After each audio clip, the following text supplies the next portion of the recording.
मेरा निवेदन रहेगा आस्था चैनल पर जब आएगी तो उसको आप पूरी सुनना। वो कथा का नाम ही रहेगा महामृत्युंजय शिव महापुराण कथा। कौन सी कथा रहेगी? महामृत्युंजय शिव महापुराण कथा।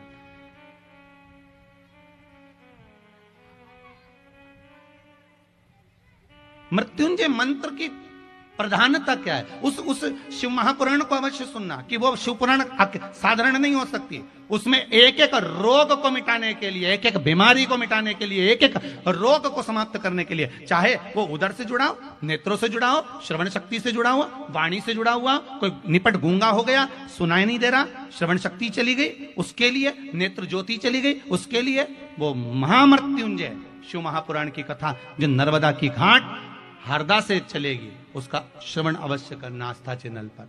महाराज साधारण नहीं हो सकता।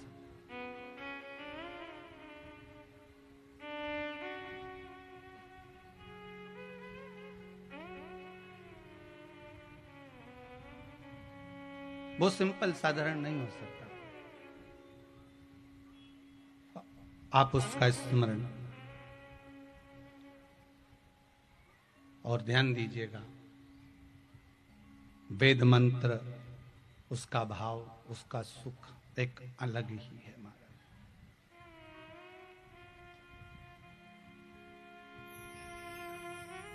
उसका भाव, उसका सुख एक अलग ही, उसका आनंद कुछ दूसरा ही। श्री शिवाय नमस्तुभ्यं। श्री शिवाय नमस्तुभ्यं।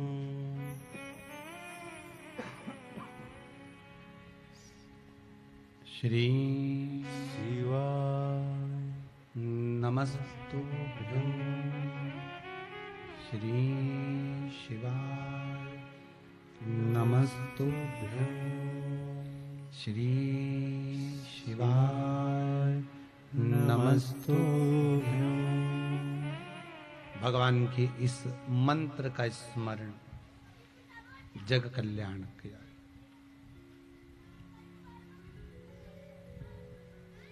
रोग मुक्ति के लिए मक्खन के शिवलिंग का निर्माण है महाराज। मक्खन के शिव रोग मुक्ति के लिए। आप शिव की आराधना में लगे हैं, भगवान शंकर की आराधना में डूबे हैं, शिव भक्ति में डूबे हैं, तो सुख मिलना।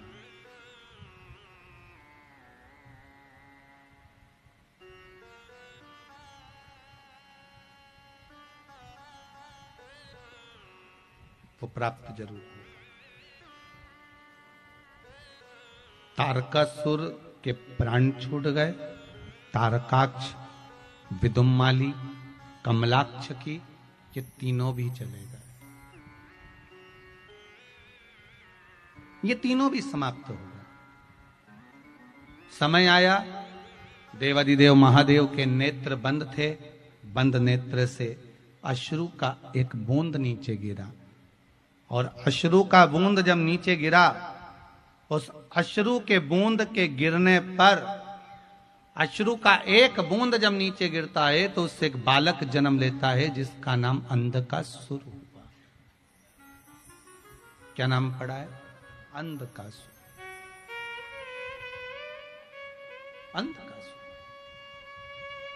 और वो अंधकासुर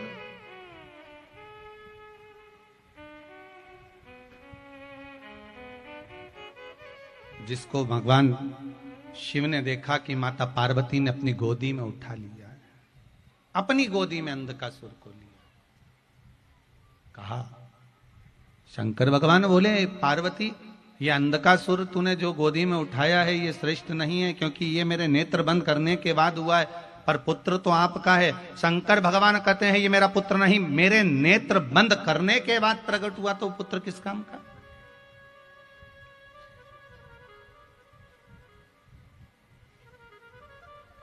वो पुत्र किस काम का?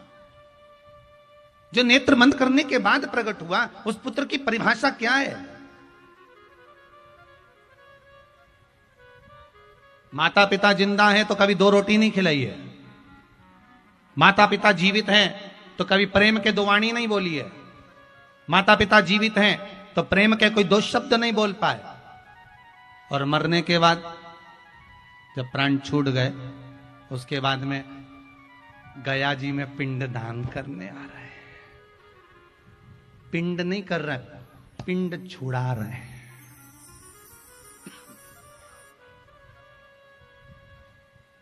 पिंड नहीं कर रहे हैं, पिंड छुड़ा रहे हैं।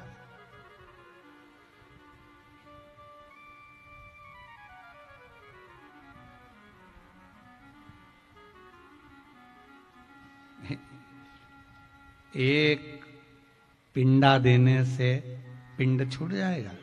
जम के तो बोलो जरा, दमदारी से बोलो जरा। गया जी के पास में रहते हो, ये मत सोचना कि एक पिंडा दे दिया तो पिंड छूट गया।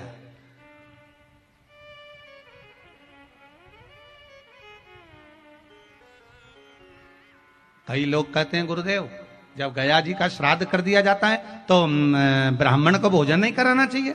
गया जी का श्राद्ध करने के बाद धूप नहीं देना चाहिए। गया जी का श्राद्ध करने के बाद गाय को रोटी नहीं देना चाहिए। गया जी का श्राद्ध करने के बाद, गया जी का पिंड करने के बाद में कुत्ते को भोजन नहीं दिया जाता। शिव महापुराण की कथा कहती है, तुम्हारे अंश में, तुम्हारे शरीर में तुम्हारे माता और पिता का भाव जुड़ा हुआ है। शरीर में जो ये मांस है, ये तुम्हारी माता का दिया हुआ है। शरीर में जो हड्डियां हैं, ये तुम्हारे पिता की दी हुई हैं।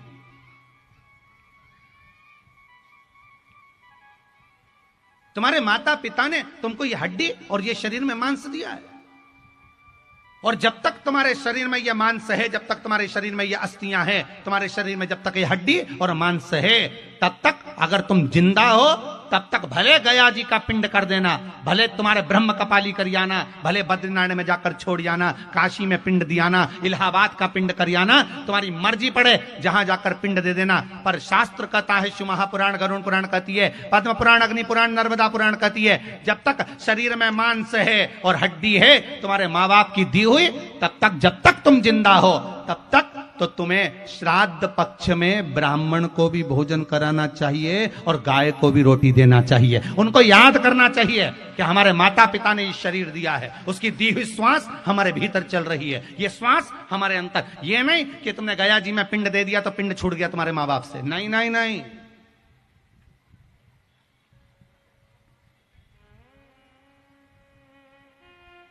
वो छूटे नहीं है, वो जुड़े हैं।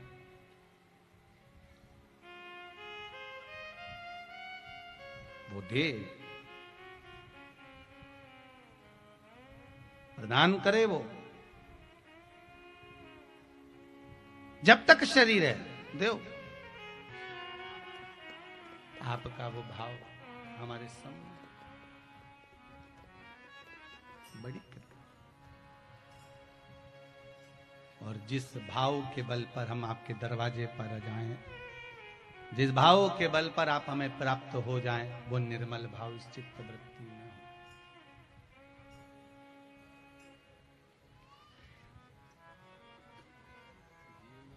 महाराज,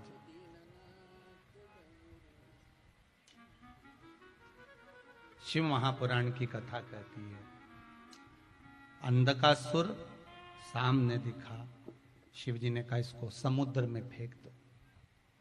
समुद्र में बच्चा है, मर जाएगा। शंकर जी कहते हैं अगर जन्म लिया है तो फिर वो जीवित रखने की जवाबदारी जिसकी है वो जाने का, तू फेंक दे, तू छोड़ दे इसको।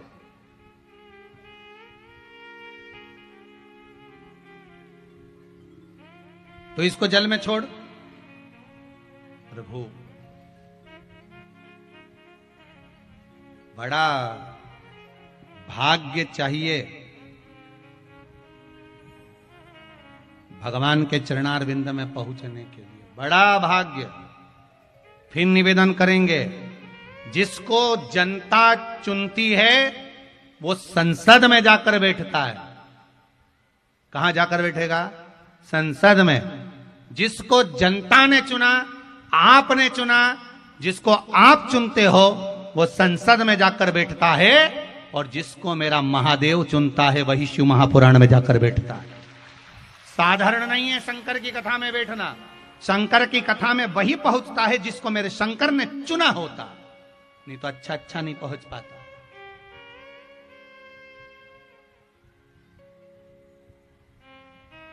शिव अगर चुने हैं आपको तो यहां तक आप पहुंच जाओ, शंकर की कथा तक पहुंच जाओ। तो बालक को समुद्र में डाल दीजिए। प्रभु, यदि मैंने इस बालक को समुद्र में फेंक दिया तो ये मर जाएगा, प्राण छूट जाएंगे। शिव पुराण की कथा कहती है, महाराज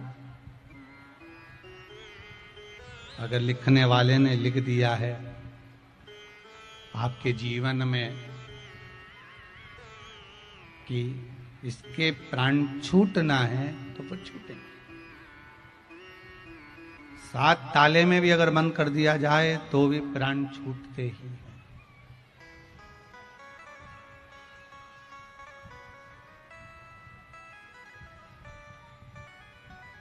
जो लिखा है उसे कोई टाल नहीं सकता। जो लिख दिया वो फिर टलेगा नहीं। बहुत ध्यान दीजिएगा, अगर टाल सकता है तो केवल एक ही टाल सकता है, वो मेरा देव अधिदेव महादेव। कौन टाल सकता है? जम के बोलो, महादेव। इसके सिवा कोई नहीं टाल सकता।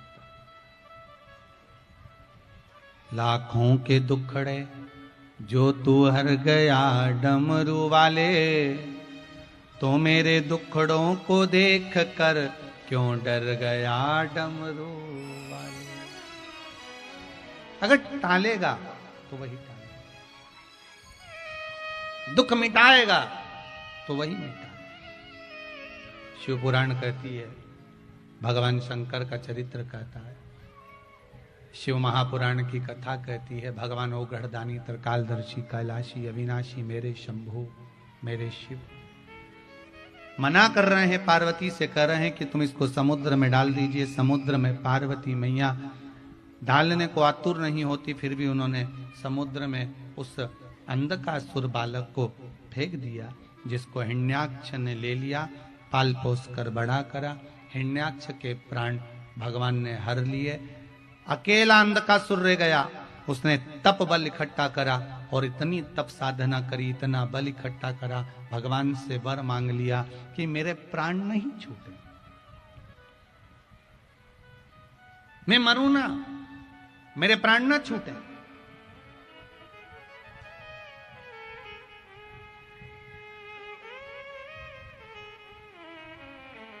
मेरे प्राण नहीं छूटना चाहिए, मैं मरूं ना। एक बात अच्छे से ध्यान रखना महाराज, ये लेन देन सब नीचे चलता है, ऊपर कुछ नहीं चलता। ऊपर तो केवल एक ही चीज चलता है, जो तुमने कथा सुनी, जो तुमने दान करा, जो तुमने पुण्य करा, जो तुमने सत्कर्म करा, और मुख से भजन किया, नेत्रों से दर्शन किया, श्रवण शक्ति से कथा का रसपान किया, इन हाथों से सेवा करी और पांव से चलकर तीर्थ करा, बस यही ऊपर चलता है, इसके सिवाय कुछ नहीं चलता। कोई ऐसे ही मर जाए,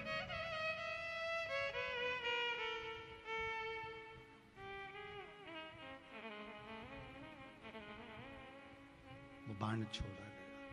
मतलब ये निश्चित है कि मरना सभी को है, चाहे कोई भी हो। देखो, तुम चाहे बादाम खाओगे तो भी मरोगे, नहीं खाओगे तो भी मरोगे, ठीक है। रोटी खाओगे तो भी मरोगे, नहीं खाओगे तो भी मरोगे, मरना तो है।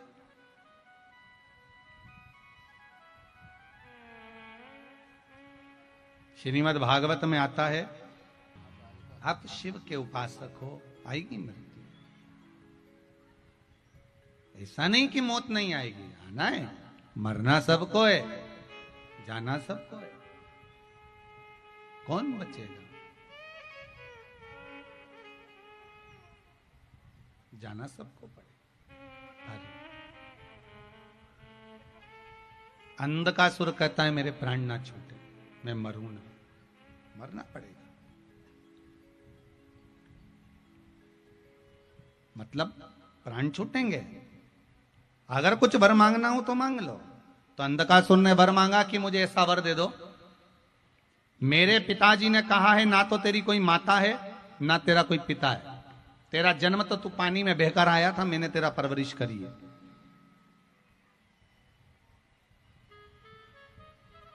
ना माता ना पिता।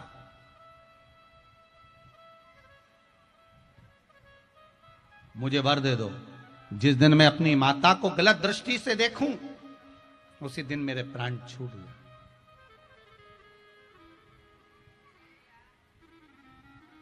जिस दिन मैं अपनी माता को गलत दृष्टि से देखूं उस दिन मेरे प्राण छूटे।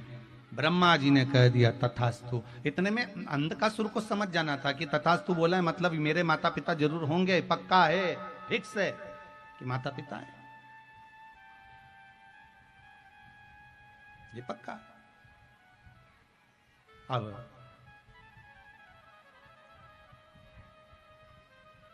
आया समय, अंधकासुर एक दिन अपने सैनिकों से बोला कि जाओ मुझे विवाह करना है, जो सबसे सुंदर स्त्री हो, सबसे सुंदर नारी हो, उसको देख कर आओ, मुझे शादी करना, विवाह करना। दूतों ने आकर कह दिया जो सबसे सुंदर नारी थी उसको तो देवाधिदेव महादेव ले गए, शंकर जी के घर पर है वो। तो दुनिया की सबसे सुंदर अगर कोई जोड़ी है तो वो देवाधिदेव महादेव और माता पार्वती की जोड़ी है, बहुत सुंदर। पार्वती जी और शिव जी में सबसे ज्यादा सुंदर कौन है? दोनों में सबसे ज्यादा सुंदर शंकर और पार्वती में कौन है? भगवान शंकर। एक बार गणेश जी ने कह दिया था भोलेनाथ जी से,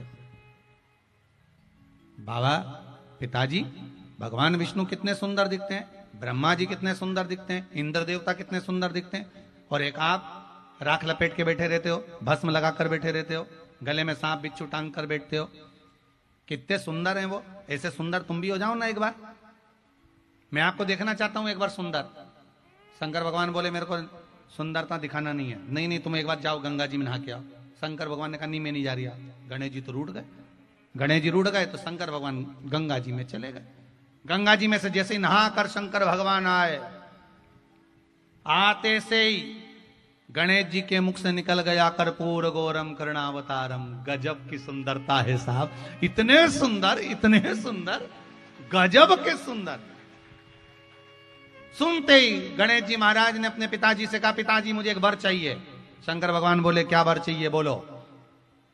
गणेश जी बोले जैसे तुम पहले थे वैसे की वैसी हो जा, वापिस राख लपेट लो, वापिस भस्म लमा लो। भस्म रमा लो? हाँ। वो क्यों? शंकर भगवान ने पूछा वो क्यों? गणेश जी बोले पिताजी बस आप भस्म लगाओ पहले। भगवान शंकर ने पूछा सुंदर है, अंधकासुर कहता है तो मैं